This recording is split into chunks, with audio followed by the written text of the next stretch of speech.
Right, Jim, so just for the purpose of the video, we've already kind of gone through the informed consent. So if you just want to sign that, and as we kind of spoke about, so anything in the video that's criminal or unlawful, I'm kind of duty bound to go through that. So if you're not on side with it, then obviously just say now and we won't go through it. Yeah, cool.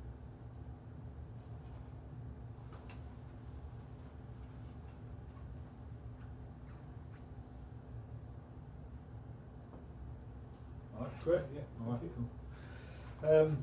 Right, so just want to have a bit of a kind of a chat, sort of it's not really, you won't say it's an interview, but we just want to go through, talk about your sport, what you're doing in adventure trading, a bit about you. So I think first thing from me is, I mean, kind of we know each other, so you know my background in adventure trading. It's kind of similar to yours, and I'm just interested in, like, you know, what kind of what you prefer in each discipline. Is there a particular discipline that you like and want to excel in? So first and foremost, just tell us a bit about yourself, and you know what you like in adventure training. Yeah. So I'm Jim Higgins. I'm an adventure training advisor instructor down here in the southwest. Been doing it now for the past 4 years. Been in AT for the past 8 years, I think. Enjoy paddle sports. Right. Mainly skiing. Always here, really. Whole circumference of. So that's kind of like, so your preferred, so summer paddle sports. Paddle sports, paddle boarding, surf kayaking. Right. Definitely water-based stuff over climbing. And why? Is there any reason why? Just drawn to the water a bit more, I think. Right. Climbing wise, I had a bit of a shoulder injury years ago, Okay. a couple of years ago, so that's hampered my climbing, and that was from the surf actually. All right. So tell me a bit about that. So So you had an injury. So how did that happen? I was surf kayaking. I was taking a group surf kayaking down at Bigbury, Right. and it was quite big surf up there. And I was out the back surf kayaking. Took a row on one of the waves, and the sets kept on coming in. So every time I popped up, I just got knocked back over on a surf boat. Surf boats are quite tippy. Right. They've got a flat bottom, and obviously we've got a kayaking at the top. So every time the surf came over, it just popped me back over. So just like a washing machine effect, if you like. So the final pop, or the final breath of air, if you like, that I had in my lungs before they ejected, drew down on the blade, and it popped my shoulder went through the cartilage and exploded the cartilage out of my shoulder. Right. So then I had to paddle back to shore, load up the wagon, and we called it a day and drove back to Drake. Okay. So and how long have you finished kind of the recovery progress of that, or you process something? Yeah. So every year I have to have an X-ray at Hereford to see if the joint is moved or the cartilage. What they've done is stuck a titanium plate in my shoulder. Right. To act as a buffer, to act as a cartilage, if you like. So it was a new surgery when he first done it. So anything less than 10 years, they look at progress, so they can, for other people getting surgery and stuff. As that injury, I know where you're coming from, because I've had injuries through kind of AT. I'm still recovering from a broken leg at the moment, so I know exactly where you're at.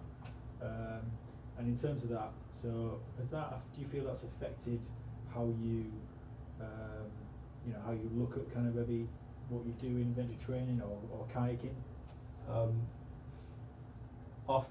Afterwards, so I kind of don't think about it until after it's happened. I've gone, that's really hurt my shoulder. Right. Why did I do that? Right.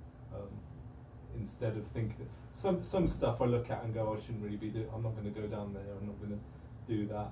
So that's the kind of way with climbing. I'm not going to put myself in a situation where I could be hanging off one arm, i.e. that shoulder, and it go, and then that's me. Yeah. The US then. And would you say that's kind of in your back of your mind? You know, when you go to do always, something. yeah. Because you know basically the I guess you know kind of The like impact. the impact, yeah, when it kind of goes wrong. Yeah, massively. Yeah, always in the back of my mind.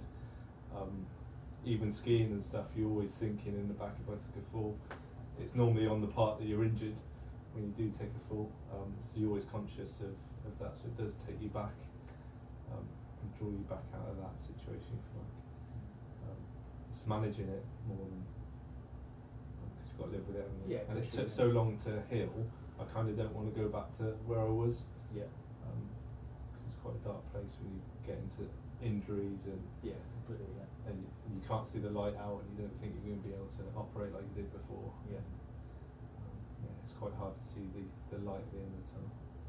Yeah, and I guess so. Do you feel, you know, I keep sort of going back to your injury, but from that, do you feel kind of any external pressure to kind of perform and be at a certain level? Not really, just my own personal. Right. So I kind of push myself to. So there's nothing. What I'm getting, I guess what I'm getting at there. So you don't find you don't feel there's anything from work, if you like. You know, so is there something to do with gaining higher rank or anything like that? Not really. Climbing, I know I've been asked to go and do my RCIs, but I could do, but then that puts me in that situation of I'm climbing, I'm exposed with one shoulder potentially. Yeah. It could be life threatening if not for me, for people that I'm taking. Yeah. So do I really want to put myself in that situation? Yeah. At the minute, no. Right. I'm happy to take myself out of that and go, no, I'm happy to stay where I am, and I'll go down a different avenue if you like. And is that why? So going back, is that why you've kind of maybe lent towards paddle sport? Yeah, definitely. So I started with surf kayaking, which is where it all started for me, if you like, in the surf. From the injury, it's kind of put me off it. Right. Well, okay. For surf kayaking. Surf kayaking, right. yeah. So I've kind of drawn away from that. I've been in the boat since and paddled and surfed, and it's been fine. I'm just drawing towards now the SUP modules, Right. so I can stand at paddleboards. I'm not in a cockpit. If anything happens, I don't have to roll up. It's literally I jump off the board, Right. sketch, and it's lower impact. Yeah. So a lot of people favour surfing. Right. I can't surf because I haven't got that motion in the arm. So you're kind of trying to adapt. Yeah, so I adapt myself to what I can do, and, Yeah. and at the minute that's channeling through SUP surf. Right. Okay. So hopefully going down that avenue. So you're talking about subsurf now then, but that's kind of where you want to go. Like Yeah. if you kind of looked at a sport, for example, right now, that's kind of your focus, is it? Yeah, definitely. All right. And is there any specific training you're doing for that? Just getting out in the surf and practicing like a surfer would, high-low turns. I kind of know about the surf anyway because of the history in surf kayaking. So I know about the beach and the tide times and stuff like that. It's, even surfing, you know about it. It's just taking it to a different discipline. So it's demonstrating it in the surf. Yeah. So you've way got the rather- knowledge. You've got the knowledge anyway. But okay. Well, what about maybe physical sort of preparation? Is there any kind of like sort of set training? Doing anything in the gym or that translates to it? I try and do strength stuff, so predominantly it's upper body for supping because you're doing that kind of action. It is shoulder movement as well when you're driving down, so you do quite a lot of strength conditioning stuff on the upper body, and also the legs because you do use your legs to get out as well as paddling in. You still got to paddle out in the surf, so you've got to have that balance if you like as well, and the strength in the core. And so where would you like to go with like your SUP? So once I want to do my instructor's ticket. So once I've finished the training, so instead of just jumping for surf, instead of just jumping straight into it, so you've got to do a period of training build up before you then take the assessment. Once that happens, I'd like to then be able to take people out in the surf and show them what it's like to be out in the surf. It's quite people love the beach anyway, predominantly. On the kayak, so going back to the kayak side, people favour the sit on top kayaks. Yeah. Even in the surf, they're really good. They're friendly. if you roll over, you just pop out, Yeah. same as you would do on a SUP. It's when you start getting yourself into a cockpit, same as inland paddling, people start to have a bit of fear about them once they've channeled themselves, knocked themselves and away. I understand that. I understand it. So I've had a similar experience in a kayak. Didn't do my shoulder, but I got strapped in a kayak, and then for quite a few years, I did go back to it eventually. Yeah. For quite a few years after that, it was quite a haunting experience. I then went to open canoeing. Yeah. And I've done a lot of stand-up paddleboarding. Yeah. But yeah, I didn't want to touch a kayak for probably about 3 years. Yeah. So I know exactly kind of where you're coming from. So you want to enclose yourself into that, yeah, or put yourself in that situation where Yeah. you've got the potential for it to happen again. yeah. So have you got any? Is there any kind of like motivation for you to do this kind of sub-course? Is it just purely for like something you want to do? Yeah, because I was a surf kayaker, so that was the love, if you like. The love's changed over, still in the same environment, still doing the same stuff, if you like. It's just using a different craft to achieve the aim, really. I still like being down on the beach. I like playing in the surf and teaching in the surf, and coaching people to get better and hopefully progress like I have in the surf. So I still sit on tops in the surf. I'd like to use a different craft as well to get people out. And SUP, I think, is trending the way forward at the minute. Right. It's easier to get down on the beach instead of lugging all your boat, your helmet, your buoyancy aid, paddle. Yeah, it's all kit. Yeah. What's your, how do you get motivated then? How do you get motivated to go out and kind of train for SUP, or take people out? Is there anything particular you do? Just enjoyment of myself in those situations, I think. I like being out with situations on the cusp, if you like. So I don't like easy stuff. I like to push it a little bit. Right. Which is probably the same as Yeah, so you like to push the boundaries yeah. a little rather than stay in the safe zone. You like to just reach out sometimes and touch the void. It's like a challenge. Yeah. Alright, okay. So I guess just going back slightly, when we were talking about subsurfing and your kayaking, doing it is there any kind of difference now between having when you kind of maybe had your injury? Is there any difference now between how you can perform in your kayaking to how you can perform in SUP? Still restricted because of the injury. Right.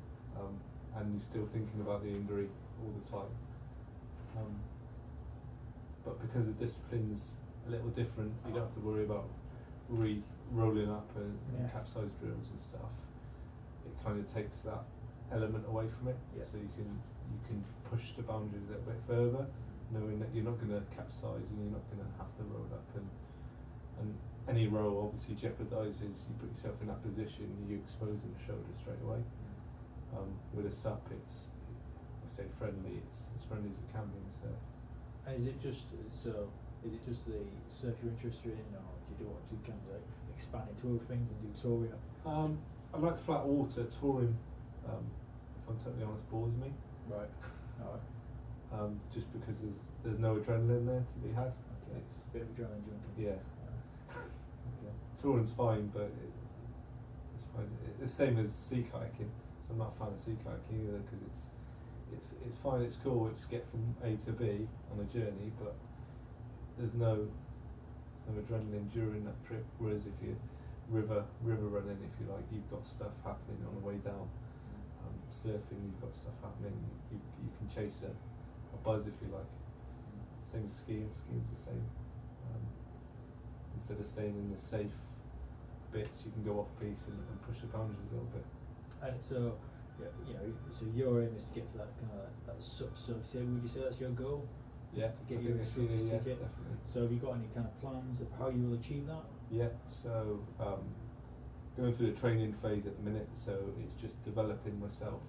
I'm getting out as much as I can, so getting the hours in is key when you're surfing, and just getting the time on the water to practice bottom turns, top turns, just playing on the wave, knowing the different venues and what they attract or what they create, what situations they create, if you like.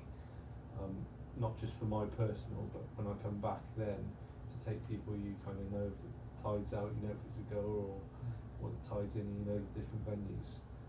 So my focus at the minute is just getting the training swept up, just so I'm current and competent in the surf, and I'm happy that I can if someone says go and do this, go and do that, I can go in and crack it, if you like. And how does, I mean, you mentioned time then, so how does time kind of factor for you, like in terms of, time on the water is obviously going to be paramount, I assume. So is that achievable? Is it hard to do? Do you have to fit it in around work? In our branch, we're kind of zero to hero, aren't we?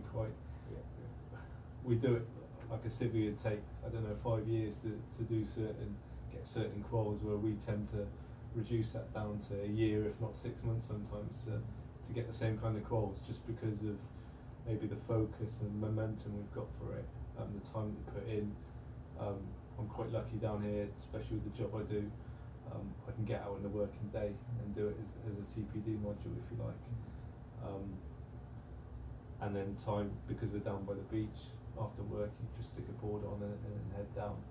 I think putting the hours in is paramount to get what you want at the end, because like I said, we fast track anyway. So it's interesting, isn't it? So talking about fast tracking, so what's your thoughts on that? Like, so you say like a civilian like instructor, say in surf, might take 3-5 years, maybe even more. And what you're saying there is you're fast tracking, do it in a year. Yeah. What do you think is any difference? Maybe you kind of, I guess, at your end product in terms of as an instructor. Yeah, I think you kind of want to get out, because that's our job predominantly. So we want to get those quals so we can then deliver, rather than you chasing a qual. If you're chasing it for 5 years, your draft is long gone down the road. And I think we've got that drive as well in us as PTs or ATs, that we don't want to hang around. We want to do it quick. It's like taking a driving test. You want that intense period where you train up and then you take your test after, and then you're good to go, rather than stretch it out over a period of time. Granted, civilians sometimes don't have that time on their hands like we do. We're quite lucky with the time we've got. However, we definitely fast track a lot, and I found that with the inland stuff as well. So if you talk to paddlers, they're years and years paddling. Some guys that are going through course, or like myself, I just took to it and then just kept doing it until I was at a standard, and I was like, yeah, I'm happy for assessment.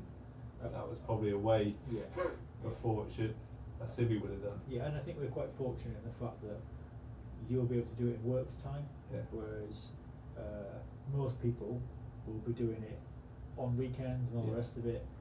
So the fact that you're doing it and getting paid for it at the same time is a massive benefit, isn't it? Yeah, definitely. It's the same with skiing, isn't it? So when you go to, if you're talking about ski instructors, that takes years to get that to that level. However, if you think about if you drafted to an OpG, and even if you're there for 6 months for a ski season, you think to get 6 months in as a civilian, they only do a week a year. You're talking years and years and years before they've even got half of what you've done in OpG to become a ski instructor. Yeah. So we're kind of, like you said, very fortunate to be able to. We're in that world, aren't we? So we're doing it all the time. Yeah. Rather than just dipping our hand in now and then. So you're like me. You instruct kind of a lot of different things. Yeah. But I guess honing in on that subsurf instructor's goal, if you like. Yeah. Putting on the spot a little bit, but what would, if you had to look at someone as a subsurf instructor, and you kind of looking at their performance, what would you expect to see? Or as a whole, so I guess help you out a little bit. is, you know, would you expect to see someone that's kind of motivated? What would you look for? Yeah, definitely. Like we're doing anything, enthusiastic, motivated, looks the part, so someone that stands in front of you knows what they're talking about, knowledgeable, can get out and demonstrate, so they don't go out and fall straight off the board and then credit goes same as anything we do, I suppose, biking, skiing. If you can't put a set of skis on and you're the instructor, you've kind of painted a picture, haven't you? Mm-hmm. So yeah, you just got to be confident, stand out, and be recognised basically. And the more time you can put into it, the more experience you've got. You don't even have to pretend at doing it; it kind of comes naturally. Mm-hmm. I think sometimes we get channeled into pretending we know what we're doing, and put ourselves in situations which we shouldn't be in really. But that comes with the territory, I suppose, of our job. And so what's your confidence like you know, on a board, and when you're, I mean, I know obviously you're still training, but you know, given obviously you've had an injury and it's clearly impacted you, has that affected your confidence in any way? Totally honest with you, about a year, maybe a year and a half, last Jersey I think it was, I absolutely hated supping. Yeah, I went on a sup in the surf and I absolutely hated it. Right. And why was that? I don't know. I just couldn't find my balance. I was falling off all the time, and when you fall off, obviously you go onto the shoulder or whatever. But yeah, I didn't take to it whatsoever. I was speaking to Marty about this the other day actually. I said, I can't believe it. I've come full circle. I actually hated supping. I didn't enjoy it one bit, and now I've come full circle. I actually love. So I think it was just, I'll give it another go and just see. And then the more I've done it, the more confident and the more skills you pick up, the easier it is, and then you just become confident in that environment, I suppose. You found it easy to pick up a bit? Yeah, I think so. I think all the other skills have come together. Yeah, from kayaking, so your kayaking background. Yeah, definitely. Kayaking, surf kayaking, inland kayaking, even skiing and such. I think they all, in our world, they all come together and they all have an input. Yeah. Maybe not directly, but indirectly. Everything, I think, comes together, and all the coaching quals and stuff that you pick up as well have an input in it. Again, not directly, but indirectly.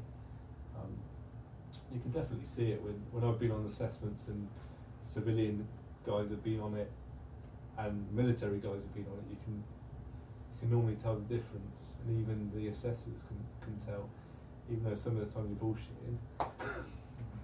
You still stand out bigger than what civilians are, just because they're not that confident, because they're normally channeled into one thing, so they're doing maybe supping and that's all they'll ever do, whereas we've got an array of different things that we can draw on, or experiences that we can tap into, and then put it into that, if you like, to that discipline. Yeah, totally. So how do you want to get to like your surf instructor's ticket? How do you plan to get there? So my plan at the minute is find a date. So I've put it to British Canoeing actually. Right. One of the guys that's running a British Canoeing course. Because of my past experience, at the minute they're not doing as SUP instructors, but because of my past experience with surf kayaking and all the coaching courses and stuff that I've got, and I've got SUP in British Canoeing as well. If I can go down the route of taking my assessment through them, it then allows me to deliver under my coaching quals, if you like, in the surf. So my aim now is just to get as good as I can in, I'm not sure the period of time, but I know it's not going to be long. Right, okay. Okay. Give yourself a challenge. Yeah. All right. I know it's not going to be far away, because I definitely want it before I go to Jersey with the Hasler guys, because we'll be out on the SUPs in the surf and sit on tops and stuff there as well. So definitely want it way before then, and before the summer kicks off. And do you think that's do you think it's realistic? I think so. Yeah. Yeah. Okay. I think so. I didn't, and then again the corners turned, don't they? And and you're kind of like, I'm getting this now. I'm starting to, and it's always on the board.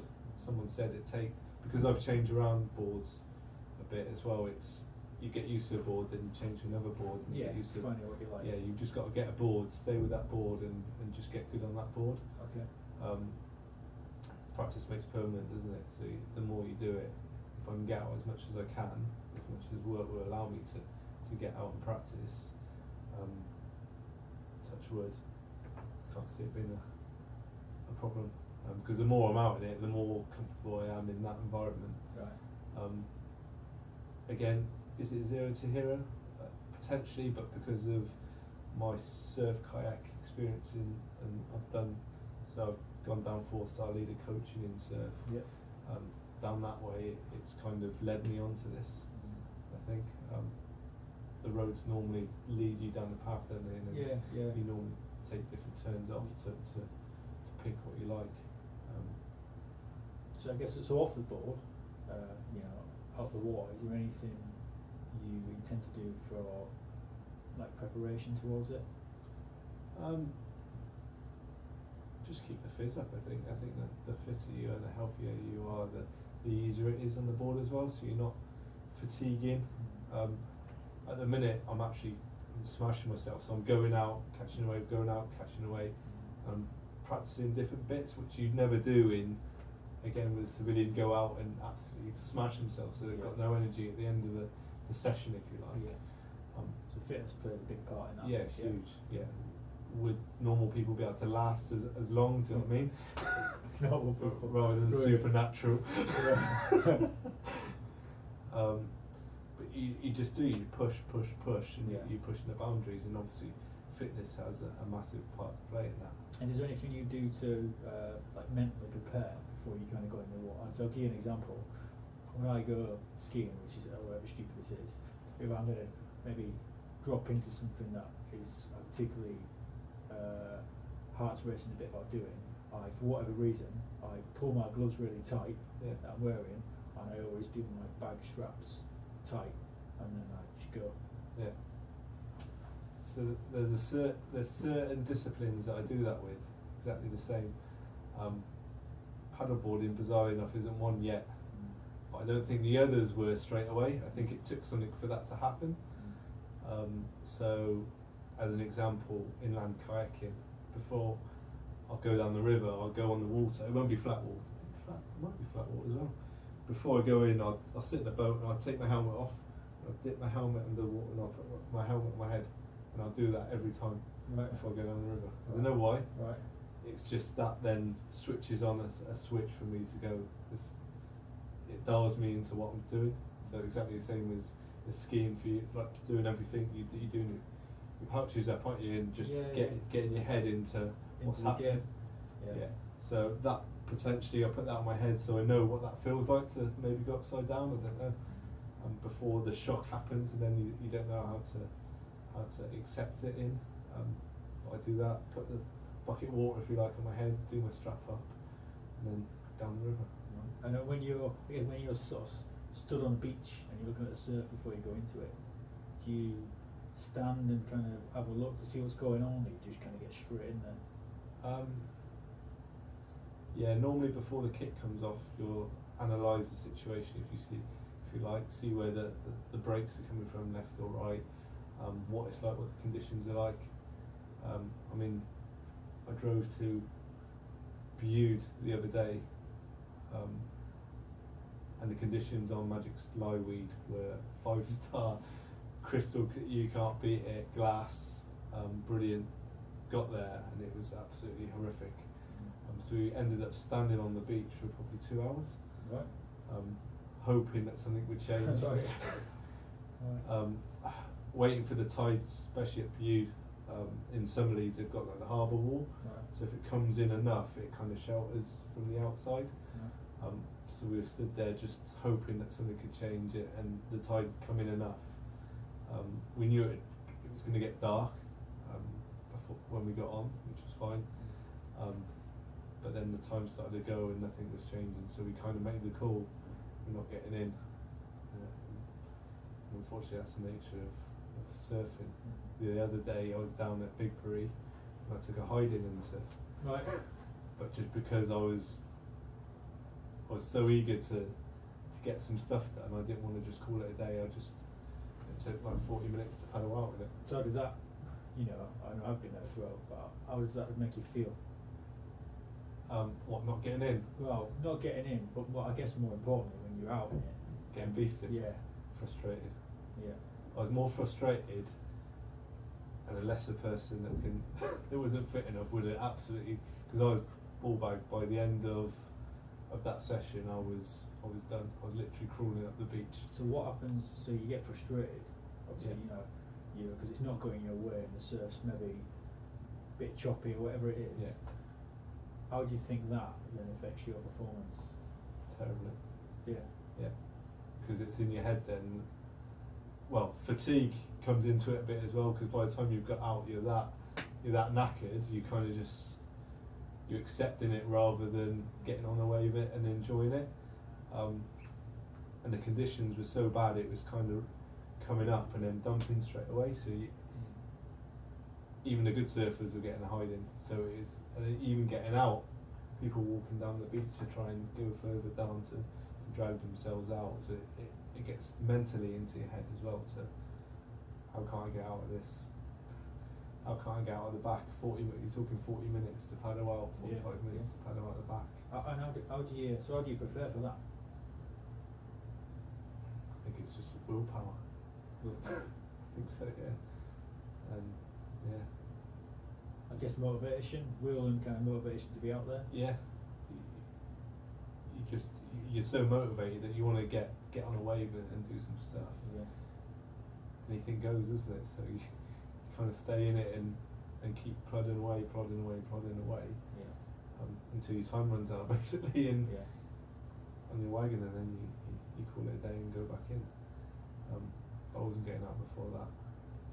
But whereas the Bude side, which was a couple of days after, so I didn't really fancy getting in and getting a hammer in again. And we kind of made that decision to call it a day and not even go in. Yeah. So have you kind of, I know you've done surf kayaking as well, but have you started, I guess, smaller surf and then kind of built up gradually, or have you just gone? Anything, yeah. Just gone in. Right. Yeah. Again, it's that adrenaline piece as well, Right. isn't it? I don't think the smaller stuff would float my boat that much. So yeah, it's got to be appetising.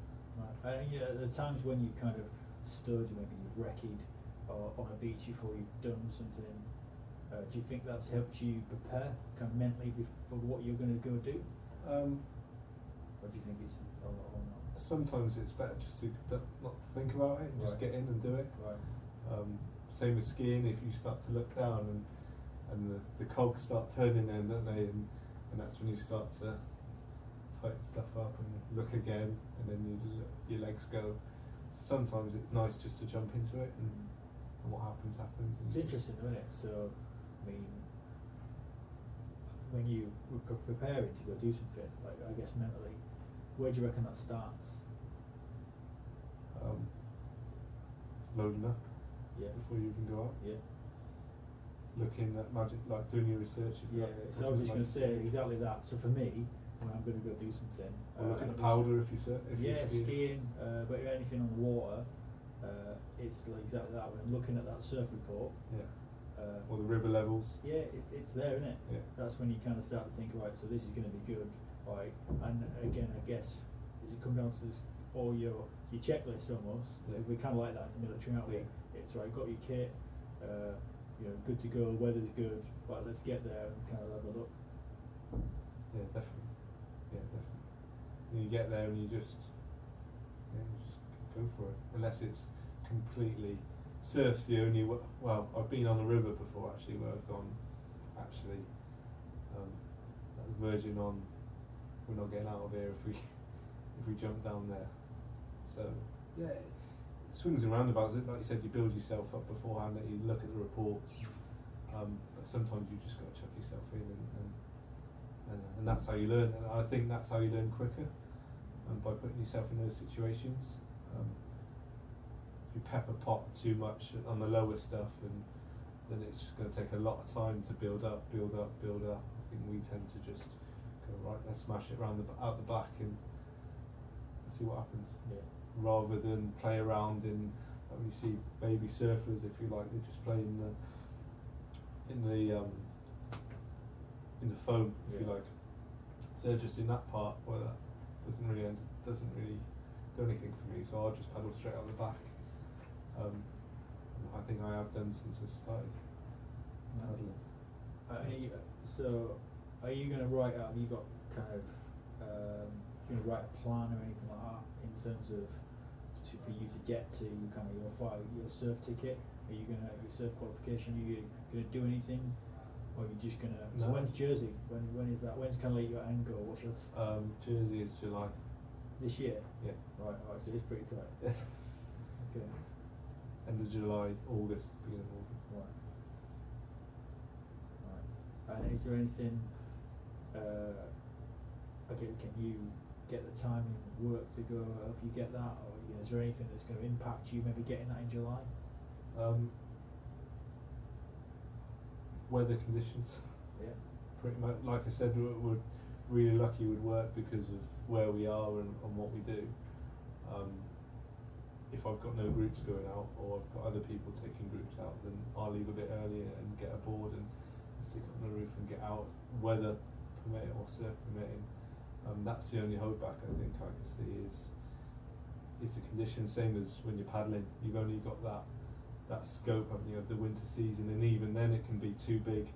There's such a small time frame when you get a lot of rain when you're inland kayaking to when there's no rain, and you've kind of got a hit in the middle, and that's the only time you can paddle, because there's too big, it's just run out, and then there's you're scraping, so you've kind of got to find that. So we're kind of restricted through weather conditions. I'm restricted through weather conditions more than anything else, I think. Skill levels coming on, because the more you get out in it, the more confident you get. So I think I'm now or thereabouts with that. It's just getting out and repeating it, and go for it. I think I'm pretty much there. How do you prepare for like different conditions? Anything can you do different? I guess weather-wise, because it's one of those things obviously you can't control, can you? You just got to look at it. If it's too big, by preparing you don't go out, so that's where it all starts again, doesn't it? It starts at looking at the reports, looking at the surf. Is anyone else, combat indicators, is anyone else out there? Yeah. For you, there's no one else out in the surf. Right. So that's kind of quite a big one when no one's out in it and there's 14 foot of surf at the back that's just dumping down, and you kind of like live to fight another day kind of sketch. But with the surf, the smaller stuff's fine, as long as it's clean, you can get out on it. The only stuff that's going to hinder you, I think, especially SUP, is the wind. If the wind kicks up, it's harder work or not feasible, if you like. So preparation would be wait for the right window, if you like, and then as soon as you've got those windows, you've just got to make the best of them, whether that's out of work or in work time, whether that's weekends. You just get out, you've just got to make the best of the opportunities that present themselves. It gives you enough time to then take the assessment. So with your SUP stuff, is this kind of it? Once you've done your surfing, if you I'm sure everything will go well, and you get your surf instructor's qualification, is there anything else you want to do after that, or is that kind of it now? This year, I think I'm concentrating on SUP. Right. Whether I just go down the BCU route, British Canoeing route, or whether I do the B Super as well. So I do another assessment to get, because I'm not sure who's going to run with it. The quals as it stands. B Super have obviously got the quals in it. It's whether British Canoeing jump onto that and actually have a proper qual to say, yeah, you can deliver in that. So it may be a couple of assessments.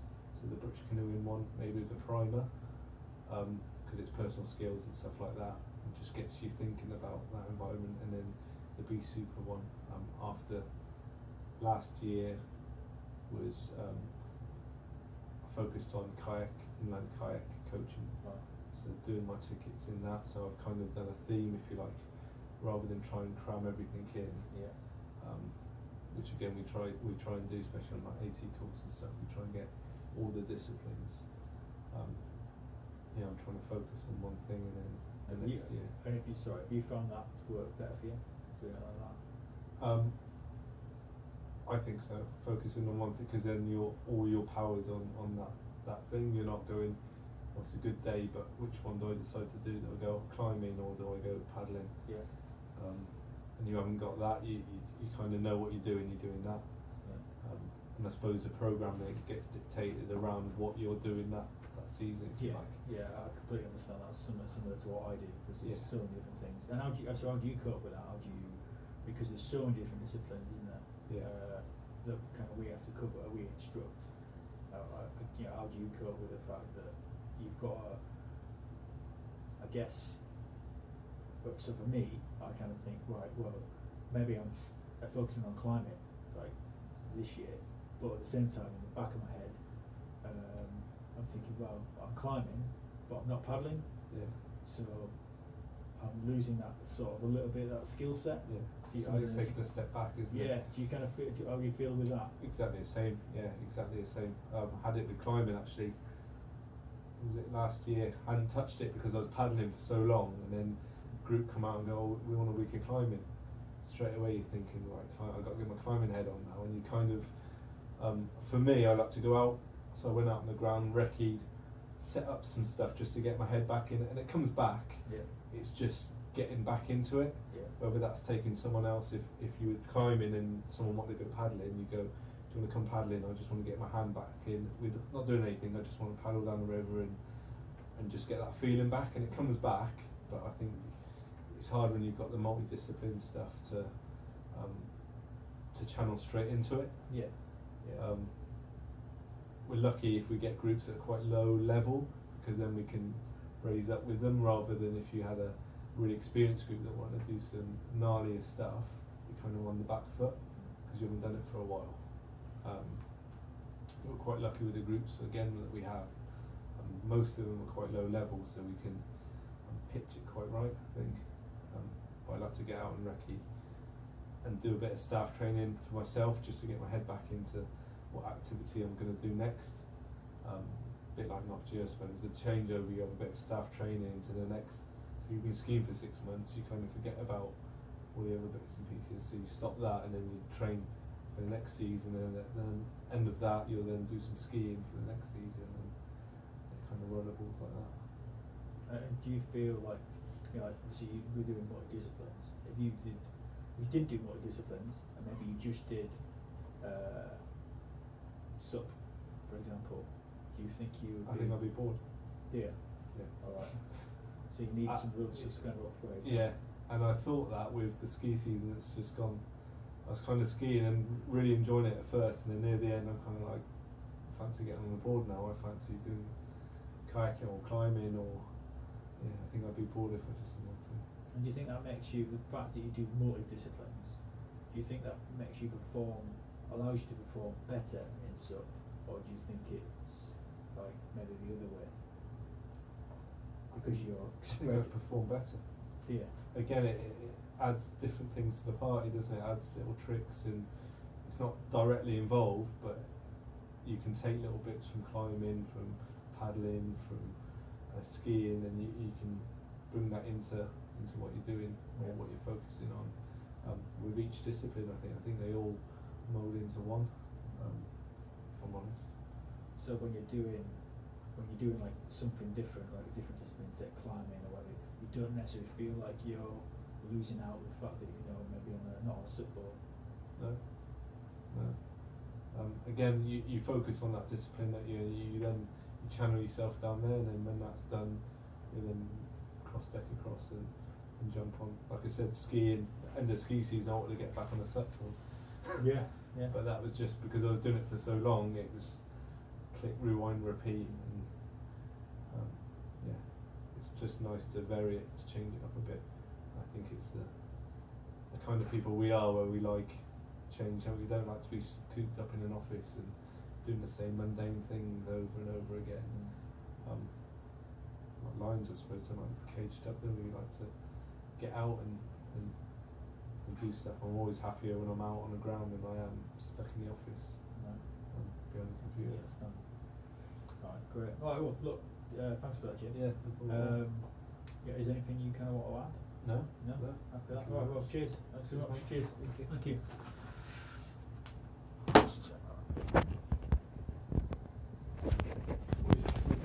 Was it? Is that right?